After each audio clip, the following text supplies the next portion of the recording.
George Best was a diamond. There was a little flaw there.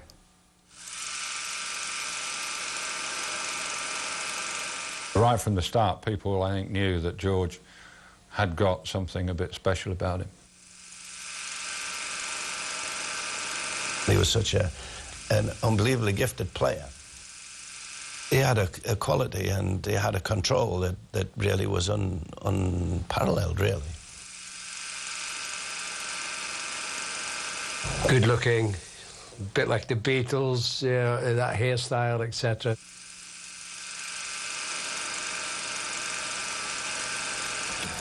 A thing of beauty, and we didn't get it all. And he didn't get it all either.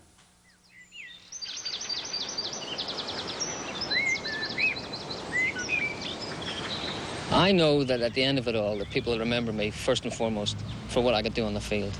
And remember, people still say to me, oh, I remember that day. And hopefully they'll always remember the football side of it and why the crowds came.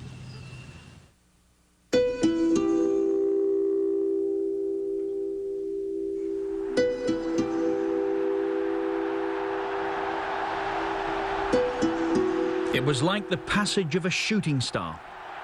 George Best's genius on a football field shone brilliantly for some years, and when it faded, left us with those amazing memories.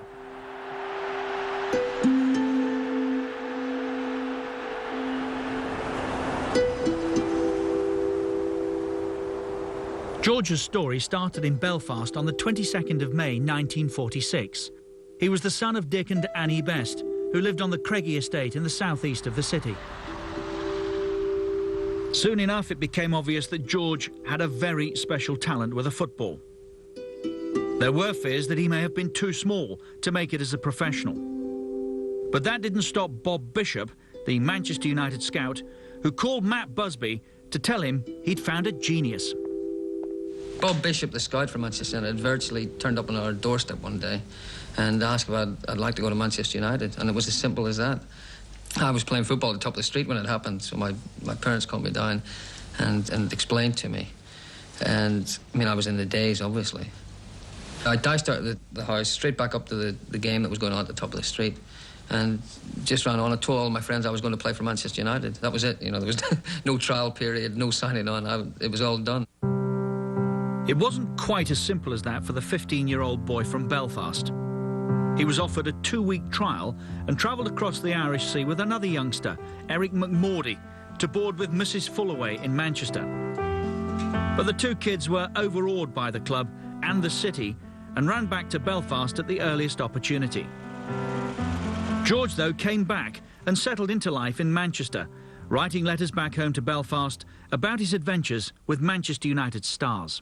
Harry was like typical, you know, lunatic goalkeeper. You know, you daren't score against him, whether it was in practice or in you know, in a proper game. And Harry was no different. I had been at the top as a player, and I was playing in a five-a-side with small goals against a bunch of young kids, 15 years of age. And this kid came up and put the ball past me, and I didn't know what had happened. And I thought, you've slipped a bit. And he did it again. I didn't know at the time, but he's thinking, you know, this cheeky little kid, you know, I'll get him next time. Anyway, it happened 2 or 3 times. And he did it the third time, and I said, son, you do that again, and I'll break your neck. If I hadn't been Irish, I think he'd have probably buried me then and there.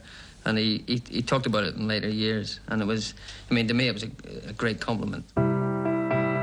George was joined at Mrs Fullaway's by another future United star, David Sadler, who took these early shots of the youngster who was causing so much excitement at Old Trafford.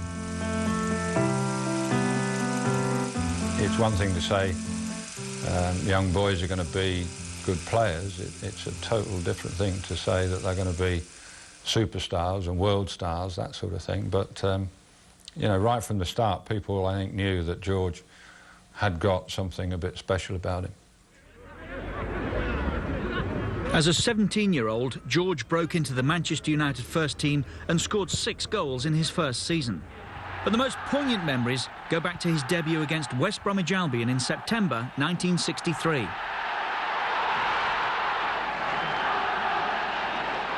The one thing that stands out is the actual running onto the field before the game. I mean, a tunnel at United is on a high level. You know, you don't actually see the crowd until you're about halfway through it, or you see the start of the crowd. So it's like turning the volume up on a radio, where it just got louder and louder. I mean, that feeling will stay with me for the rest of my life. I mean, the hairs in the back of my head still. But once I actually got out there and started knocking the ball around, it was just another game. And I did exactly the same things in the first team as I'd been doing with the junior teams. The young Irishman knew no fear and was fast becoming a phenomenon with Manchester United in the First Division as they took the title in 1965.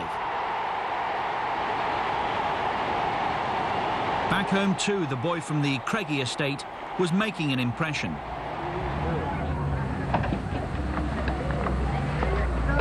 Plans were underway to bring him into the Northern Ireland team. It was Harry Gregg who tipped off the Ireland manager, Bertie Peacock. I rang Bertie's bar and told Bertie about a youngster that was playing at United called George Best. And Bertie Peacock put it down in writing. He gave him his first cap against Wales because of the telephone call I'd made. He'd never seen him play. It was the first of George Best's 37 caps for Northern Ireland. The Manchester United star was fast becoming a hero back home.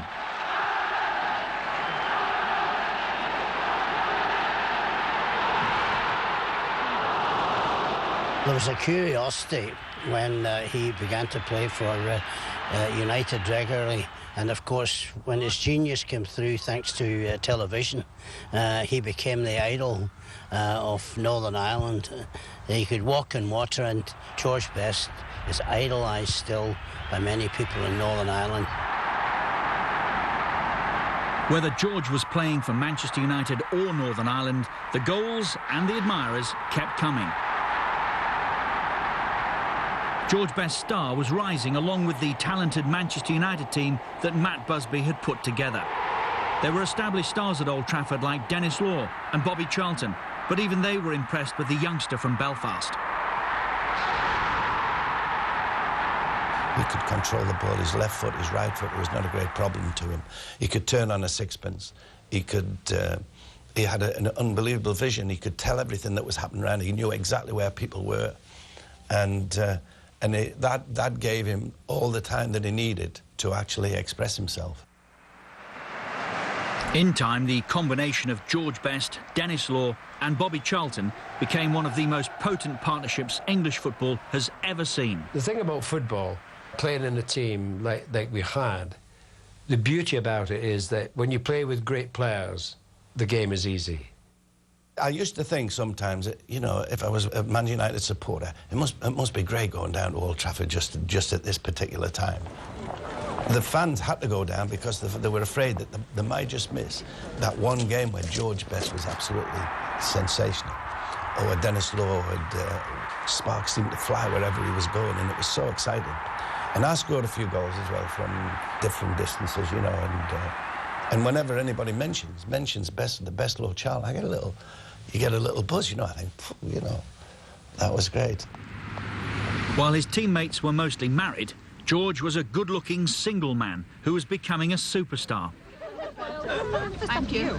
In those days, he spent a lot of time with the Manchester City midfielder Mike Summerby. Most of the players at United were married, and most of the players at City were married, so really I'm a single lad in the 60s in Manchester, which was quite amazing, and especially for two people like George, who comes from Belfast and I came from Swindon. You can imagine the 60s in Manchester, it was phenomenal. Football was all he lived for. All this other stuff that was now coming his way, and all the adulation and the girls and things were more or less throwing themselves at him.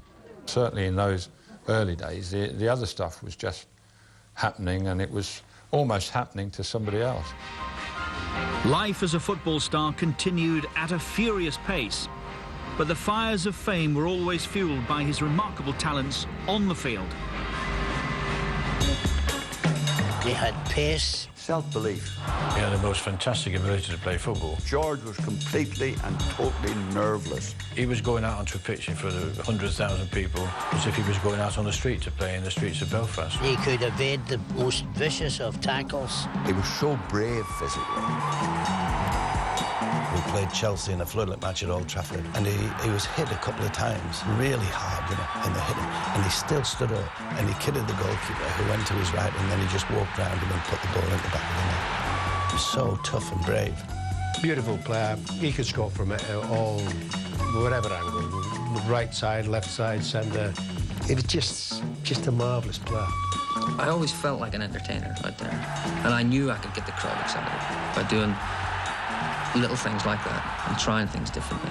You know, if I was playing against a player in particular who was giving me a hard time, who was getting stuck in, you know, I would stand on the ball and ask him to come and get it off me, and the crowd went crazy. And I loved it, you know, it was great.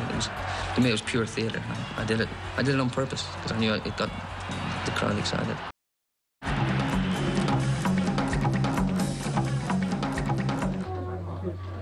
In Lisbon, March 1966, George announced his astonishing talents to an international audience. His performance demolished the great Benfica in a 5-1 win, scoring 2 early goals for United. The Portuguese press were so amazed that they called him El Beetle. Coming back in the plane, he had this sombrero, and I'm the fellow who said to him, "Take it off your head. Take it off your head. Great players don't need gimmicks." And the rest, leave him alone. I said, "Take it off your head." But it was too late to slow George's life down. No way to control the shooting star. Walking down the streets, you'd see then traffic stopped. People were stopping, old ladies, young ladies, older men, everybody, you know, wherever you walked down. And he just signed his autographs and carried on. He was really, you know, he was really causing quite a stir, but nobody really knew quite how to handle it. My face was more in pop magazines than it was in football magazines. It really had become larger than life, and it was starting to frighten me, because really, still all I wanted to do was kick a ball around on the football field. Both sides of the Irish Sea were captivated by the phenomenon from the Craigie. Thousands of kids, like his future teammate Sammy McIlroy, were inspired. He was the best player I've ever seen, and when I used to see him on TV back home, the next thing I wanted to do was go outside and play in the street with a ball. He just had that impact on me. Sammy McIlroy was at Windsor Park, Belfast, for perhaps George Best's most celebrated performance in a Northern Ireland shirt, a 1-0 win over Scotland. He tore Scotland apart that day on his own in front of a packed Windsor Park crowd. It was absolutely fantastic. Best performance I've seen. In 1967, there was no one to touch Manchester United, and another league title meant that United and Matt Busby would have another chance to win the trophy they cherished the most, the European Cup. And after the Munich disaster 10 years earlier, the final at Wembley was particularly poignant. Bobby Charlton, along with United's manager Matt Busby, was a survivor of the air crash in Munich. It was what Manchester United had set out to do, you know, many years before, and they pioneered going into Europe. And of course there was a great emotion for Matt Busby because of the accident. It was his players that had died, and here was a new set of lads, and Manchester United was going to be all right. It was the biggest game of George Best's life, and he took the game to Benfica. But it was actually Bobby Charlton who put United ahead in the first half. Then Benfica equalised through Grassa, and the final went into extra time. We went into extra time and they collapsed. Benfica collapsed in extra time. Then the moment of truth for George Best. A chance to put United ahead. It was the decisive moment in the European Cup final.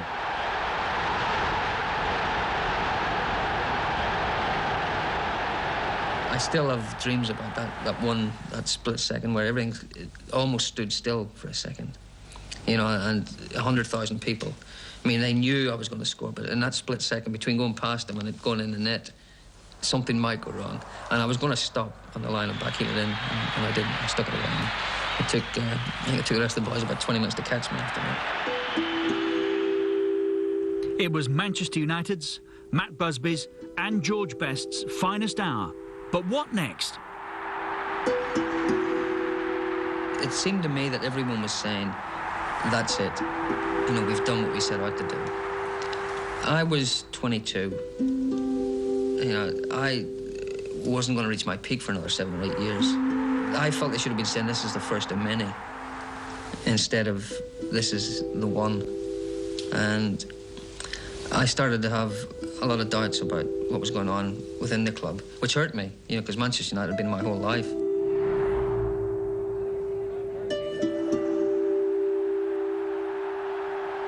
Life went on for George, though, which meant some extraordinary moments on the football field and an extraordinary life off the field, too.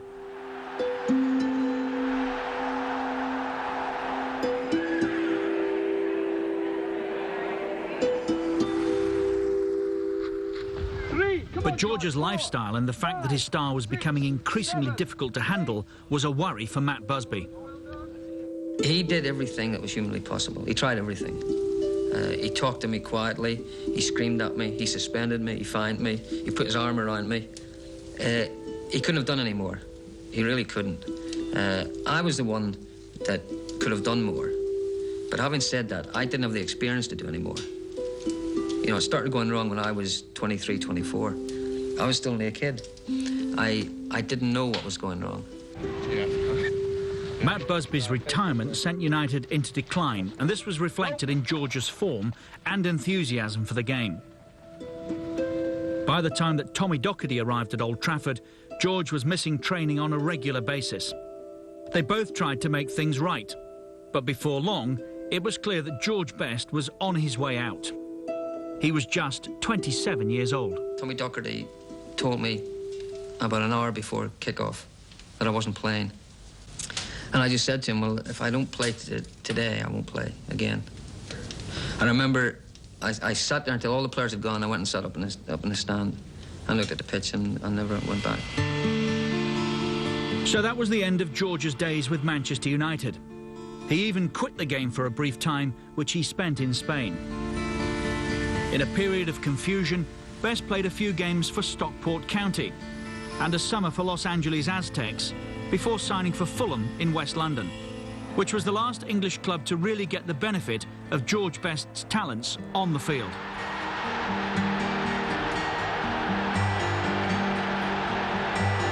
When he went to Fulham, he actually showed glimpses of what a great player he was. I remember him and Rodney Marsh, you know, messing about during one game on Match of the Day, and he looked in good nick. He really got himself into shape again. And he looked as if that's the times that we were talking about as well, that he could maybe get back into the Ireland side. But it never happened. George was spending more and more time in the USA, where he met his first wife, Angie. He may have been a fading star by now, but George Best still held a fascination for football fans across the world. He was the star turn for Los Angeles Aztecs, San Jose Earthquakes and Fort Lauderdale Strikers. And the USA witnessed the last moments of George Best's footballing genius.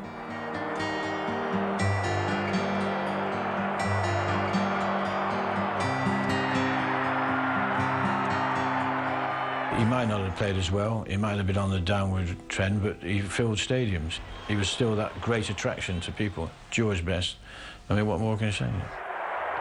But not everybody was convinced by George's American dream. The George Best I remember, and will always want to remember, I'm lucky, was between the youngster I met on trial And the youngster I last played with in 1967, forget all the rest. When he finally retired from football, George's life started to drift. And without the game he loved, alcohol tightened its grip.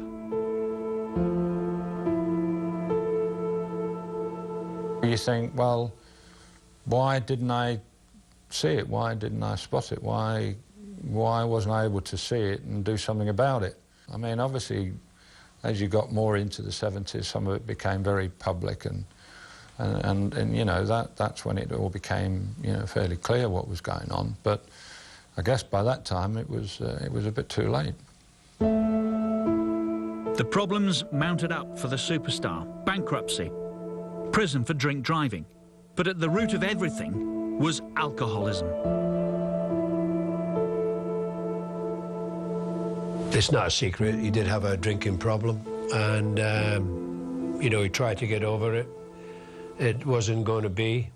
At the end of the day, George had an illness, which was a shame, and only the people close to him, his family, his wife at the time, really knew what George was going through.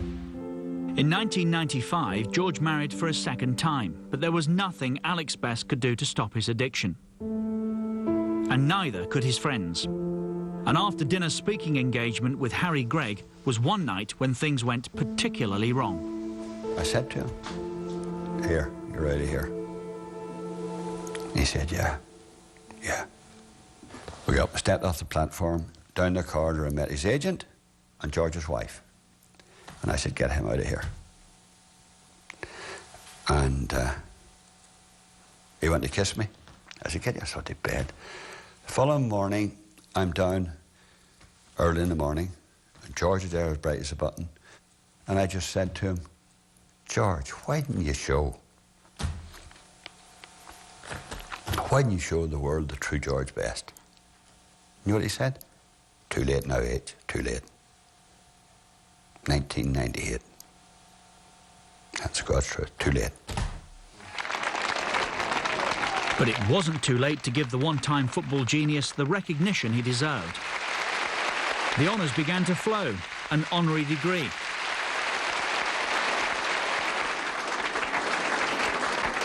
The freedom of Castlereagh Borough, and a permanent place in the heart of the nation.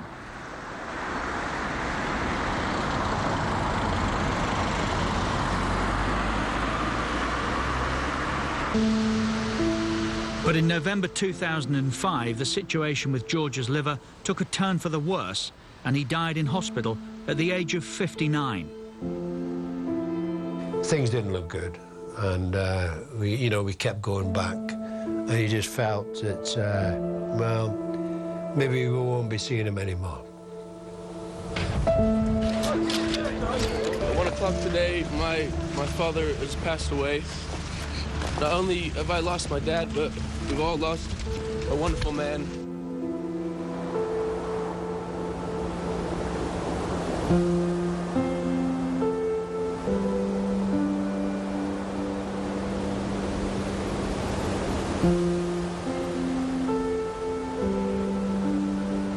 The legacy of George Best for me is that people, youngsters like the ones in this playing pitch only a stone's throw from his home, can perhaps become players like him. He is their idol, and someday I only hope that the legacy he left is that somebody else will follow him from this part of the world.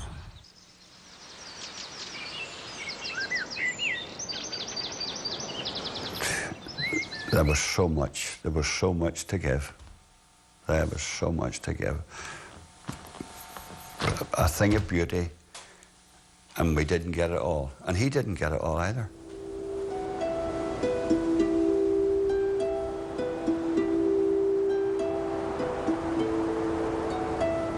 I just feel sorry for these little kids at the minute who go and watch Manchester United and they see the stars that's there now. And they are a fantastic team, but these kids have never seen George Best. And if they had it done, you know, I think they would have changed that poll when they said that Eric Cantona was the best player ever to play at United. Not at all. George Best was by a mile.